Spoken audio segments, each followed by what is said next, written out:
अपनापन कहीं ना होना चाहिए, अपनी कोई चाह नहीं होनी चाहिए, अपनी कोई शर्त नहीं होनी चाहिए, तभी रस में प्रवेश होता है। यहां बहुत सी हमारी मांगे हैं, इसके कारण हमारे हृदय में वृंदावन में रहते हुए रस की बात सुनते हुए भी रस जागृत नहीं हो पाता। बहुत काल इसीलिए लग जाता है इन कामनाओं का नाश करने में। सच्ची मानिए, यदि विवेक पूर्वक आश्रित हो जाओ तो ये कामनाएं भी नष्ट हो जाएंगी, क्योंकि ऐसा घेरा कृपा सिंधु प्रभु कर देंगे कि आप विषय सेवन कर ही नहीं पाएंगे। जैसे छोटा बच्चा संसार की किसी वस्तु को चाहने लगता है तो मां उसको झटक देती है, उसको भय दिखाती, नहीं ये नहीं खाना, ये नहीं देखना। ऐसे मेरे प्रभु हैं। हम लोगों का स्वभाव उनके ज्ञान समुद्र के आगे छोटे बच्चे जैसा है। जैसे बच्चे खिलौनों में आकर्षित होते हैं, ऐसे माया के रचे हुए विविध खिलौनों में पूरा का पूरा जीवन बर्बाद कर देते हैं। कोई बड़े भाग्यशाली होते हैं जो इन खिलौनों से खेलना बंद करके रोना शुरू कर देते हैं कि अब मुझे खेल नहीं, अब मुझे अपनी मां की गोद चाहिए। वो बच्चा जैसे रोता है, ऐसे रुरुदु सुस्वरम राजन कृष्ण दर्शन लालसा। हमारा हृदय रोने लगे, मुझे प्रिया लाल चाहिए, मुझे भगवत प्राप्ति करनी है। ये बड़ी दुर्लभ बात है और ये रसिक संग से आ ही जाती, क्योंकि ऐसा घेरा होता है। मन विषयों को चाहता है, विषय मिलेंगे नहीं तो फिर लगता है अब इससे बचे कैसे। तो राधा वल्लभ श्री हरिवंश ये बचने का सिद्ध उपाय है। राधा वल्लभ भजत भज भली भली सब होय। कोई भी चित्त वृत्ति आपको फंसा नहीं पाएगी, सब भला होगा। होए विषय विषनाश, होए वृंदावन बस गति, होए सुदृढ़ सत्संग, होए रस रीति अगाधा, होए सुजस जग प्रगट, होए पद प्रीति सुराधा। राधा वल्लभ राधा वल्लभ राधा वल्लभ ये स्वयं जपो, और जिनके मुख से निकलता है उनकी चरणों में प्रणाम करो, उनकी चरण धूलि माथे पे धारण करो। होए विषय विषनाश, ये जो विषय रूपी विष हमारे हृदय में फैल रहा है इसका नाश हो जाएगा। सिद्ध औषधि है। जासु नाम भव भेषज, इस संसार रूपी महान फसाव से बचाकर सच्चिदानंद में स्थित करने की सिद्ध ये पद्धति है। मुख में नाम, हृदय में ध्यान। मान लीजिए, बार बार कर, शाम की भी यही कहा था, मान लीजिए। होए विषय विषनाश, होए वृंदावन बस गति, होए सुदृढ़ सत्संग, होए रस रीति अगाधा, होए सुजस जग प्रगट, होए पद प्रीति सुराधा। सब कुछ इसी से प्राप्त हो जाएगा। श्रीपाद प्रबोधानंद जी महाराज कह रहे हैं, यदि आपको रसिकों का संग मिल गया है, वृंदावन वास मिल गया है, तो दोष दर्शन मत करना। क्यों? यहां अगर हमें दोष दिखाई दे रहा तभी तो हम दोष दर्शन करते हैं। तो कह रहे हैं, वृंदावनस्थेष्वप्येत्र दोषा नारोपयन्ति स्थिर जंगमेषु आनंदमूर्ति स्वपराधीनस ते श्री राधिका माधवयो कथम स्युः। जो श्री जी की कृपा से वृंदावन आया, वृंदावन धाम में भले 1-2 दिन ही वास किया, उसको चाहिए कि अपनी दृष्टि बचावे, या जो अखंड वृंदावन वास कर रहा है, किसी भी प्राणी में दोष दर्शन यहां मत करना, क्योंकि सब राधा कृपा कटाक्ष से पूरित हैं। ये अभी उनमें दोष दिखाई दे रहा है, लेकिन वो दोषी नहीं होंगे, वो प्रियालाल को प्राप्त होंगे। आप ये विचार कीजिए कि प्रियालाल की कृपा से इनको वृंदावन वास मिला है, इनकी किसी साधना से नहीं मिला है। तो हो सकता है इनमें कोई असाधन हो, इनमें कोई त्रुटि हो, इनका स्वभाव कुछ बिगड़ रहा हो, पर महारानी जी ने पास कर दिया, इन्हें अपने महल में रख दिया, तो हम इन्हें प्रणाम करते हैं। हम इनके दोष दर्शन नहीं करेंगे। बोले यदि दोष दर्शन किया तो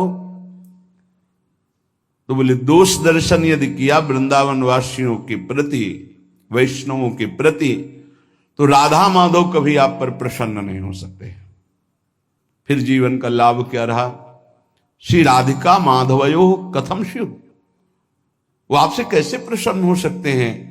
उनके द्वारा स्वीकार किए हुए नीच जनों पर आप दोष दर्शन करें। नहीं, दोषी हैं तो कहते रहे कि हो सकता है उसमें दोष हो, पर वो रहेगा नहीं, उसका दोष नष्ट हो जाएगा, क्योंकि प्रियालाल ने स्वीकार किया है। इसीलिए गीता में श्री भगवान जी ने कहा है, अपिचेत सुदुराचारो भजते माम अनन्य भाग साधुर समंतव्य सम्यक व्यवसिता हिसा। वो सांगोपांग दुराचार पापाचार करता रहा है, उसके मन में एक बात आ गई कि मैं बहुत पापी हूं, सत्संग सुनकर या जैसे भी, मेरा उद्धार तो सिर्फ भगवान की करुणा से हो सकता है, और उसने अंदर से भगवान का आश्रय ले लिया। अब उसे तुम पापी नहीं कह सकते हो। भगवान कह रहे हैं साधुरेव समंतव्या, अब उसे साधु मानो। साधु को साधु मानने के लिए कभी आज्ञा नहीं दी गई। वो साधु नहीं है, वो पाप आचरण करने वाला पापी रहा है, दुराचारी रहा है, पर उसने भगवान का आश्रय ले लिया है। अब भगवान कह रहे हैं करो सद्य ते साधु समानम, मैं साधु बनाऊंगा। अब वो साम दाम और दंड भेद से सीधे रास्ते लाऊं, नकली से बनाऊं असली, भगत मेरे मुकुटमणि।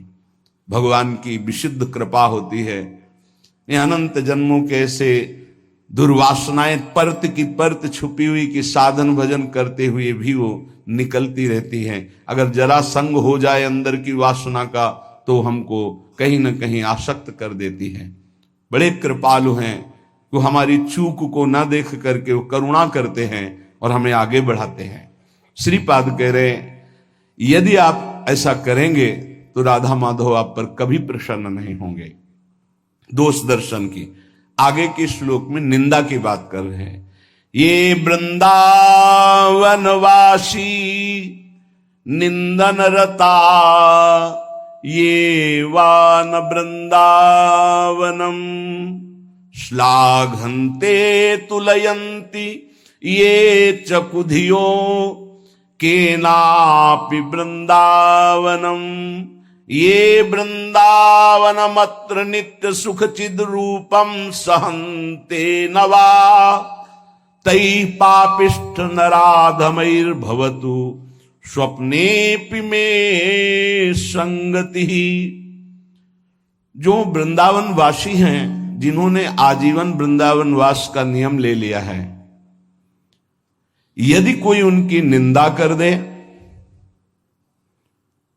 श्रीपाद कहते हैं कि पापिष्ठो नराधमई, सारे पुण्य उसके नष्ट हो जाएंगे। वो महापापी कि जो दुर्गति होती है उसको होगी।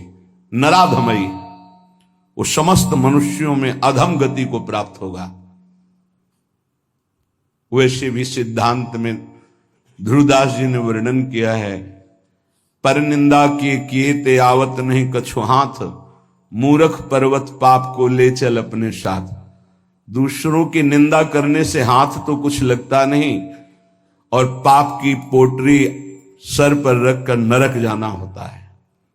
और कहीं भक्तन निंदा तो अति बुरी भूल करो जिनको, भक्तों की निंदा तो भूल कर मत कर देना कि सुकृत बहु जन्म के क्षण में डारे खोए। एक क्षण में निंदा की भक्त वैष्णव महापुरुषों की, सब सुकृत नष्ट हो गए, सब भाव नष्ट हो गया।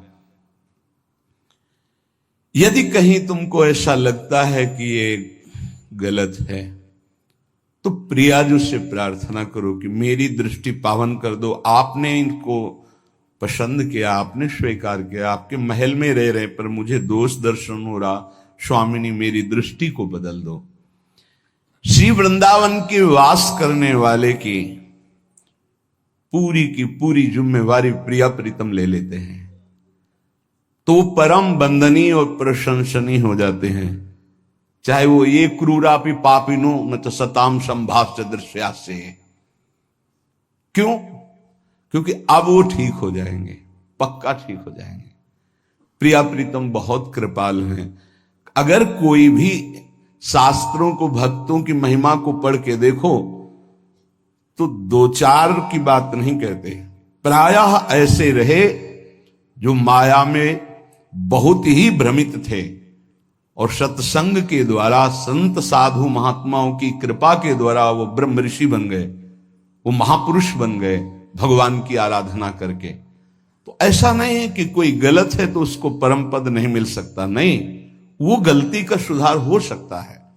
प्रिया प्रीतम की शरण में है, सुधार हो जाएगा। बहुत जन्मों का बिगड़ा हुआ मन है।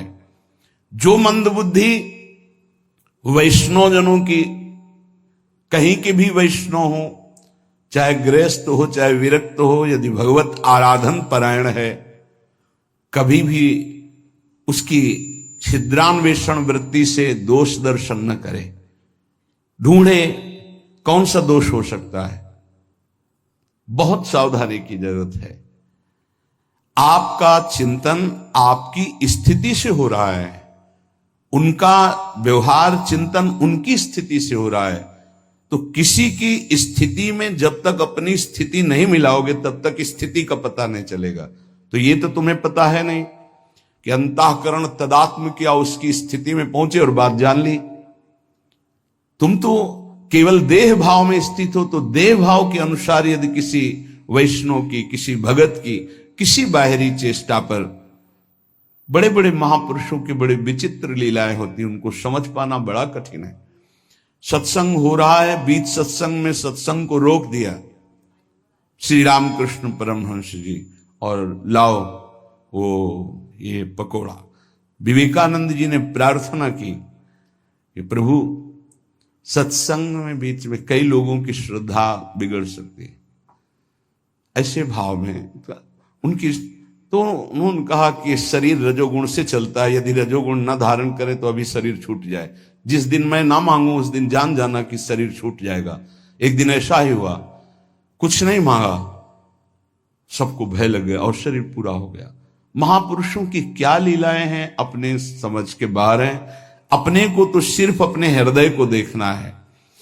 और श्री वृंदावन की तुलना, समानता अगर कोई इस भौम में किसी परम धाम से करे तो वो सच्चिदानंद मयत्व महाप्रेम में वृंदावन धाम की अवहेलना करता है। जैसे कोई आते हैं बाहर से, बोले हम जान रहे थे वृंदावन ही है। किसी भी पवित्र स्थान को लेकर वृंदावन की समानता में सिर्फ वृंदावन है। बोलो त्रिभुवन में ऐसा कौन सा स्थान है जहां इतने ठाकुर विराजमान हो, इतने शालिग्राम भगवान विराजमान हो, इतने श्रीमद् भागवत विराजमान हो, इतने महाभागवत भक्त विराजमान हो, इतनी जगह अखंड नाम कीर्तन होता हो, इतनी जगह हजारों वैष्णव नाम जप कर रहे हो। ये तो बाहरी बात हुई। और अंतर में जितने सिद्धाचार्य महापुरुष सब यहीं विराजमान है। स्वयं प्रिया प्रीतम यहां विराजमान है। दिव्य लीलाएं उनकी निरंतर यहां चल रही। यहां की समानता सिर्फ वृंदावन ही कर सकता है। वृंदावन की समानता सिर्फ वृंदावन, प्रिया प्रीतम की समानता सिर्फ प्रिया प्रीतम, दूसरा कोई नहीं, अद्वितीय है। आगे की बात साधक के लिए कह रहे हैं। पहले में कहा दोष दर्शन नहीं करना, दूसरे में कहा निंदा नहीं करना। यदि निंदा करोगे तो पापिष्ठ नराधम दुर्गति को प्राप्त होगे, पक्की बात है। कई ऐसे साधक आते हैं कि हमारा सब कुछ लुट गया, पता नहीं क्यों भजन नहीं हो रहा। आपने कोई वैष्णव अपराध किया है। आप ध्यान दीजिएगा, आपके भजन में विक्षेप पड़ जाए और घंटा 2 घंटा 4 घंटा यदि भजन में विक्षेप रहे तो ये जानना कि गुण धर्म से ये विक्षेप पड़ रहा है। रजोगुण तमोगुण आ गया है इसलिए विक्षेप पड़ रहा है। इसमें कोई चिंता की बात नहीं। गुण धर्म का परिवर्तन होगा, फिर सही भजन होने लगेगा। कबहू तो थोरो भजन, कबहू होत विशाल, मन को धीरज छुटे नहीं, गाय न दूजी चाल। दूसरा, यदि 2 दिन 3 दिन आपका भजन में रुचि नहीं लग रही तो जान लीजिए भोजन का दोष हो गया है।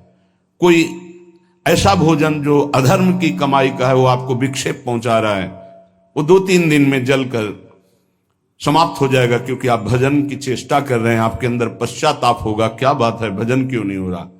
तीसरा, यदि कई दिन तक भजन में विक्षेप पड़ रहा है तो फिर दूसरा कोई कारण नहीं हो सकता, वैष्णव अपराध बन गया। कोई न कोई वैष्णव अपराध बन गया, उसको खोजिए और तत्काल क्षमा याचना कीजिए, नहीं तो ये लंबा खिंचता ही चला जाएगा जब तक प्रायश्चित नहीं होगा। ये वैष्णव अपराध भजन को रोक देता है, भजन की वृत्ति ही नहीं उदय होने देता है, इसलिए सावधान। तीसरा, जो भजन में लगे हुए उपासक हैं, असह्य बहु दुर्वचो यदि वदन्ति साक्षात् स्त्रियम बलादपहरन्ति चेत् प्रिय सुतादिकं घृणन्ति वा धनाद्यपि च जीवनं यदि हरन्ति वृंदावन स्थितास्तदपि ते प्रिया मम भवन्ति वन्द्याः सदा। ये निष्ठाएं कलयुग में नहीं हो सकती, जैसी श्रीपाद वर्णन कर रहे। यदि वृंदावनवासी हम हैं, प्रिया प्रीतम के उपासी हैं, कोई मेरे सामने मुझे गाली दे रहा है, मुझे बिल्कुल विचलित नहीं होना। ये यहां तक तो आगे जो वर्णन करें वो शायद ही कोई ऐसा असंभव इस समय वर्तमान में। जैसे रसिकानन्यमाल में कुछ महाभागवतों के चरित्र हैं, असंभव कि वैसा कोई कर ले। किसी के पुत्र को कोई मार दे और उसका चरणामृत उतारे। बड़ा आत्मनिष्ठ महापुरुषों का वर्णन है रसिकानन्यमाल में। यहां ऐसा ही कोई असह्य दुर्वचन गाली मुझे दे, मैं वृंदावन का आश्रय प्रिया प्रीतम कर लिया हूं, तो मेरा कर्तव्य है सह जाना। यद्यपि यह भी कठिन, पर यह सह सकते हैं। लेकिन आगे जो लिखा है कैसे उसका वर्णन करें। मेरे सामने जबरदस्ती यदि मेरी अर्धांगिनी, मेरे पुत्र, मेरी संपत्ति, उसका अलग अलग भाव लिखा है। स्त्रियं बलाद अपहरन्ति प्रिय श्रुतादिकम घृणन्ति धनाद्यपि च जीवनम यदि हरन्ति वृंदावन स्थितास्तदपि ते प्रिया मम भवन्ति वन्द्या सदा। गजब की बात है, गजब की है। कोई भगवान ही हृदय में आके बैठ जाए उस भक्त के, तो ये बात हो सकती है। यदि मेरे प्रियजनों का, इसमें तो घृणन थे, अंग भंग कर देना, मारना पीटना, तो भी मैं जो प्रिया प्रीतम का उपासी है, वृंदावन का आश्रय लिए वैष्णव है, मैं हाथ नहीं उठाऊंगा, मैं दुर्वचन नहीं बोलूंगा।